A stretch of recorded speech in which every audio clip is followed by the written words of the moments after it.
ഈശോ മിശിഹായ്ക്ക് സ്തുതിയായിരിക്കട്ടെ. സങ്കീർത്തനങ്ങളുടെ പുസ്തകത്തിൽ നിന്നുള്ള വായന 19-ാം അധ്യായം 1 മുതൽ 14 വരെയുള്ള തിരുവചനങ്ങൾ.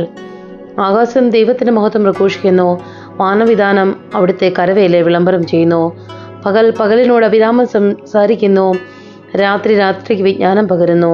ഭാഷണമില്ല, വാക്കുകളില്ല, ശബ്ദം പോലും കേൾക്കാനില്ല. എന്നിട്ടും അവയുടെ സ്വരം ഭൂമിയിലെങ്ങും വ്യാപിക്കുന്നു.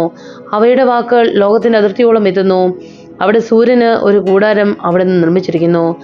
മണവറയിൽ നിന്ന് മണവാളൻ എന്ന പോലെ സൂര്യൻ അതിൽ നിന്ന് പുറത്തു വരുന്നു. മല്ലനെ പോലെ പ്രസന്നതയോടെ അവൻ ഓട്ടം ആരംഭിക്കുന്നു.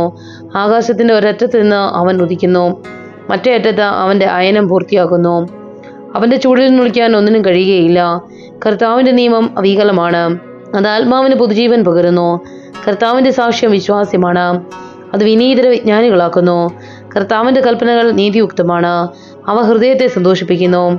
കർത്താവിൻ്റെ പ്രമാണം വിശുദ്ധമാണ്, അത് കണ്ണുകളെ പ്രകാശിപ്പിക്കുന്നു. ദൈവഭക്തി നിർമ്മലമാണ്, അത് എന്നേക്കും നിലനിൽക്കുന്നു. കർത്താവിൻ്റെ വിധികൾ സത്യമാണ്, അവ തികച്ചും നീതിപൂർണമാണ്. അവ പൊന്നിൻ്റെയും തങ്കത്തിൻ്റെയും കാൾ അഭികാമ്യമാണ്, അവ തെന്നിനെയും തേൻകട്ടയും കാൾ മധുരമാണ്. അവ തന്നെയാണ് ഈ ദാസൻ ബോധിപ്പിക്കുന്നത്. അവ പാലിക്കുന്നവന് വലിയ സമ്മാനം ലഭിക്കും. എന്നാൽ സ്വന്തം തെറ്റുകൾ മനസ്സിലാക്കാൻ ആർക്ക് കഴിയും? അറിയാതെ പറ്റുന്ന വീഴ്ചകളിൽ നിന്ന് എന്നെ ശുദ്ധീകരിക്കണമേ. ബോധപൂർവം ചെയ്ത തെറ്റുകളിൽ നിന്ന് ഈ ദാസനെ കാത്തുകൊള്ളണമേ. അവ എന്നിൽ ആധിപത്യം ഉറപ്പിക്കാതിരിക്കട്ടെ, അപ്പോൾ ഞാൻ നിർമ്മലനായിരിക്കും.